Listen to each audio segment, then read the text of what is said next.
I'm doctor Neeraja, fertility specialist అండి. So ఈరోజు dedicated topic పేషెంట్స్కి చాలా మందికి డౌట్స్ ఉన్నాయన్నమాట. సో మనం ఆ క్వశ్చన్స్ వాటికి ఆన్సర్స్ విందాం. మేడం, హస్బెండ్ మాతో లేరు, నేను ఒక్కదానిని ఇన్ఫెర్టిలిటీ ట్రీట్మెంట్కి రావచ్చా? మెయిన్ ఎప్పుడు నేనైతే అడ్వైస్ చేసేది ఎప్పుడు కపుల్ రావాలి.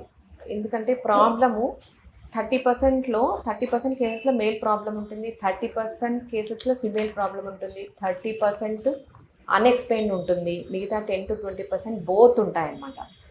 సో మనము ఒక్కరికే ట్రీట్మెంట్ ఇవ్వలేము, ఒక్కరికే ఎక్స్ప్లెయిన్ చేయలేము.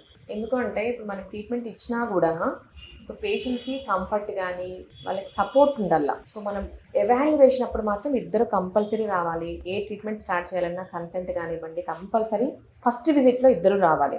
ఒకవేళ హస్బెండ్ తర్వాత ఒకవేళ జాబ్ పరంగా కానీ వేరే చోటుకి వెళ్ళాలి, అలాంటి వాళ్ళకి మనము సెమన్ ఫ్రీజ్ చేసుకుంటాం. సో సెమన్ అనాలిసిస్ ఎవాల్యుయేషన్ అప్పుడు సెమన్ అనాలిసిస్ బాగుందా లేదా మనం చెక్ చేస్తాము. ఒకవేళ సెమన్ అనాలిసిస్ బాగుంది, కౌంట్ బాగుంది అన్న వాళ్ళకి మనము వైరల్ టైటస్ అన్ని సో ఏవేవైతే రిక్వైర్డ్ బ్లడ్ టెస్ట్లు ఉన్నాయో అవన్నీ చేస్తాము. బ్లడ్ టెస్ట్లు, స్కానింగ్లు అన్నీ చేసుకున్న తర్వాత ఒకవేళ భర్త అందుబాటులో లేరు మేడం, నేను ఒక్కదాన్నే ఉంటాను, ట్రీట్మెంట్ తీసుకోవచ్చు అనుకుంటే మనం హస్బెండ్ శాంపుల్స్ ఫ్రీజ్ చేసుకుంటాం. సో వాళ్ళ అవైలబిలిటీని బట్టి, వాళ్ళు ఎన్ని రోజులు రారు దాన్ని బట్టి ఒక 3 to 6 శాంపుల్స్ మనం సెమన్ ఫ్రీజ్ చేసుకోవచ్చు. అవి ఎప్పుడు కావాలంటే అప్పుడు మనము ఐయుఐ పద్ధతి ద్వారా వాళ్ళకి పేషెంట్కి మనము వాడుకోవచ్చు. అంతేగాని నార్మల్గా అయితే నార్మల్ జస్ట్ ఇండక్షన్ ద్వారా అయితే ఈ శాంపుల్స్ మనం వాడలేము. సో ఆ ఫ్రోజన్ సెమన్ శాంపుల్స్ మనము మళ్ళీ థా చేసి పేషెంట్కి నార్మల్ ఓవులేషన్ ఇండక్షన్ చేస్తాం. So egg growth, dominant follicle అంతా మెడిసిన్స్తో తెప్పించిన తర్వాత మనము పేషెంట్కి ఐయుఐ ద్వారా ఆ శాంపుల్స్ ఐయుఐ ద్వారా మన పేషెంట్ వాడుకోవచ్చు.